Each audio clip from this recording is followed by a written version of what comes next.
Imagine yourself staring at your credit card statement. $7,886 at 22.3% interest. You've been making payments for months, maybe years, but that balance barely moves. Meanwhile, some billionaire just borrowed $50 million at 7% to buy more assets, and somehow that's considered smart money. You're working 40 hours a week, doing everything you're supposed to do, and yet you're falling further behind. Here's the thing that's going to blow your mind. The entire system is designed to work exactly this way. My name is Seb. I help people understand the hidden mechanics of money that banks really don't want you to know. If you're tired of feeling like you're doing everything right, but still getting nowhere financially, hit that subscribe button. Before we dive into the solution, let me ask you something. Do you know where money actually comes from? Most people think it's printed by the government. Wrong. Here's the truth. 92% of all money in existence was created by banks making loans. That $22.32 trillion in the system, banks created it from nothing. Literally nothing. Let me show you exactly how this works, because once you understand this, you'll never look at your bank account the same way. The money creation machine. Here's what actually happens when someone takes out a loan. Let's say you walk into a bank and borrow $100,000 for a house. You think the bank is lending you money that other people deposited, right? That's what they want you to believe. But here's the reality. The bank doesn't check if they have $100,000 sitting in a vault somewhere. They just type $100,000 into your account. Boom. Money created. According to the Federal Reserve Bank of Philadelphia, between 2001 and 2020, banks created approximately 92% of deposits through their own lending activities. Only 8% came from actual cash deposits. Think about it this way. The bank creates $100,000 out of thin air, charges you 7% interest, and if you can't pay it back, they take your actual house. They win either way. And get this, since March 15, 2020, the reserve requirement for banks has been zero. Zero. That means banks don't even need to keep a percentage of deposits on hand anymore. The old fractional reserve system everyone learned about in economics class, it doesn't exist anymore.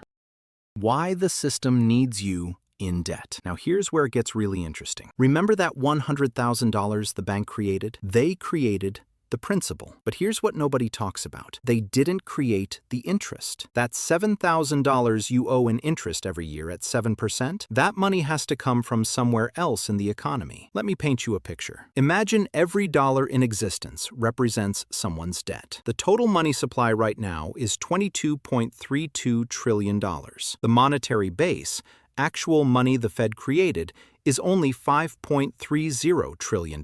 That means the money supply is 4.2 times larger than the base money. All that extra money created by debt. But here's the uncomfortable reality. If all money is debt, but the interest on that debt was never created, where does the interest come from? It has to come from economic growth or from someone else taking on more debt. The system literally requires perpetual expansion to function. It's like a game of musical chairs where new chairs keep getting added, but the moment the music stops and chairs stop being added, the whole thing collapses. This is why the national debt is $38 trillion and growing. The government is now paying $1 trillion per year just on interest. That's 19% of all federal revenue going just to service debt. Not roads, not schools, just interest payments.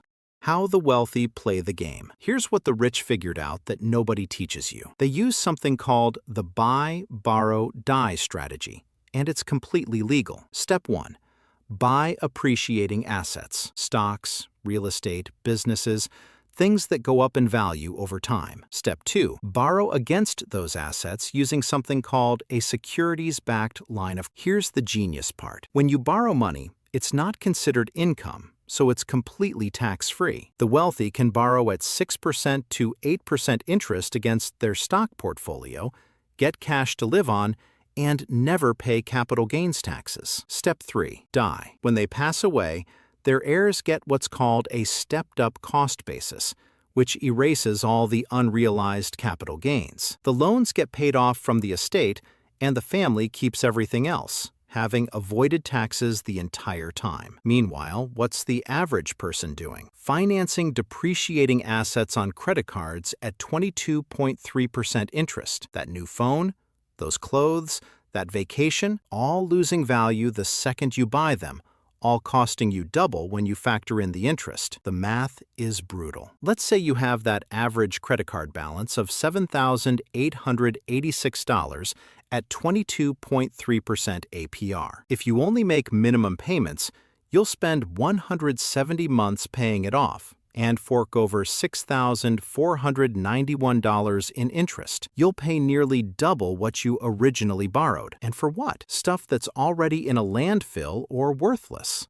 The psychological trap. Your brain is working against you here, and the banks know it. There's research from MIT that found something fascinating. When you pay with a credit card, it activates the reward centers in your brain, the same parts that light up with addictive drugs. But it puts the cost out of mind regardless of the price. Cash creates what researchers call the pain of paying. You physically hand over money and it hurts. Credit cards eliminate that pain. The psychological cost of spending $1 on a credit card is only about 50 cents, according to research from MIT professor Prelek. This is what nobody talks about. The entire system is designed to make borrowing feel good and saving feel painful. There's a concept called temporal discounting. Your brain values immediate rewards way more than future benefits. That $50 dinner tonight versus saving $50 for future you, your brain picks dinner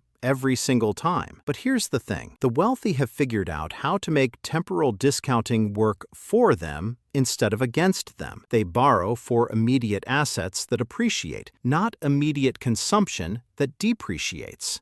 The interest rate scam. Let me break this down for you, because this is where the system really shows its cards. The wealthy borrow money at 6% to 8% against appreciating assets.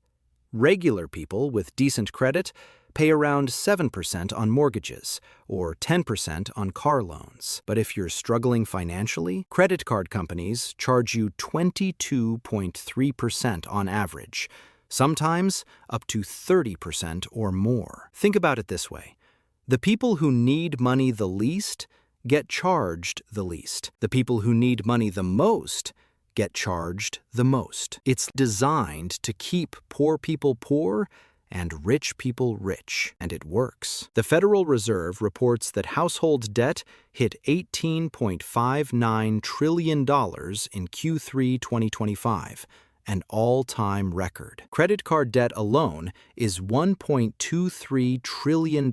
Student loans, $1.65 trillion. Car loans, $1.66 trillion. Americans are drowning in debt, and the interest alone is enough to keep them underwater forever. Playing the game differently. So, how do you break free from this? You can't change the system, but you can understand it well enough to stop being its victim. First, stop using debt for consumption. Period. If you're financing depreciating assets at double-digit interest rates, you're playing the game exactly how they want you to play it. Credit cards should be a payment method, not a loan. Pay them off completely every single month or don't use them. Second, flip the script on debt. The wealthy use debt to buy assets that make them money. You don't need millions to do this.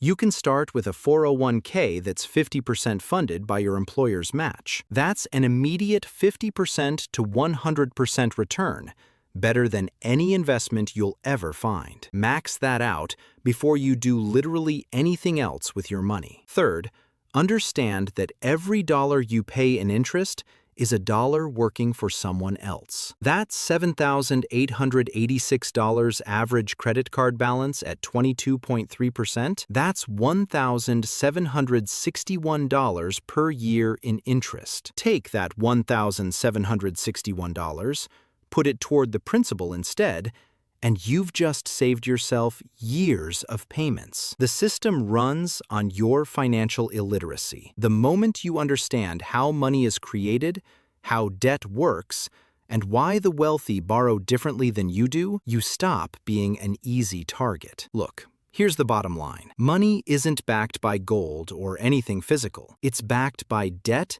and collective belief. The entire system requires constant growth, which means it requires people staying in debt. The wealthy figured out how to use debt as a tool. Everyone uses it as a trap. You can't change the rules of the game, but you can stop playing by their script. Use debt for assets, not consumption. Understand that interest is working against you unless you make it work for you. The system is rigged, but knowledge is the cheat code. Your move.